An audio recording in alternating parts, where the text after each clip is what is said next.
In today's video, I am going to teach you how to customize footer in Shopify Dawn theme.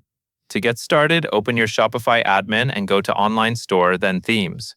Find the Dawn theme and click Customize. This opens the theme editor where you can make changes and preview them before saving. Once you are inside the editor, look at the left sidebar and click on the Footer section. This is where you can control the content, layout, and appearance of the footer area that appears at the bottom of your store.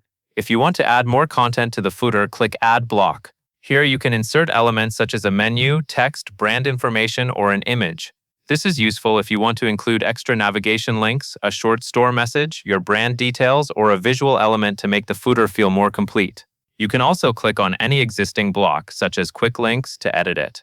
For example, you can change the heading so it better matches your store, or choose a different menu if you want to show other links. This gives you flexibility to organize the footer in a way that is helpful for your visitors. Next, you can enable several useful display options. Check Show Social Media Icons if you want your social links to appear in the footer. These links are pulled from your theme settings, so make sure those are already filled in correctly. You can also check Show Payment Icons to display the payment methods your store accepts, which can help build trust with customers.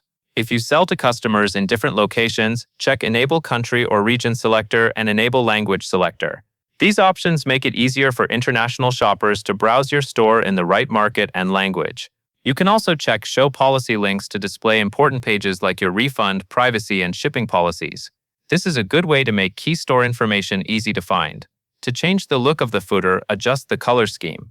This lets you control the background and text colors, so the footer matches the rest of your store design. You can also use the section padding sliders to increase or decrease the spacing at the top and bottom of the footer. Small spacing changes can make the layout feel cleaner and more balanced. When you are happy with your changes, click Save in the top right corner. That covers everything you need to know.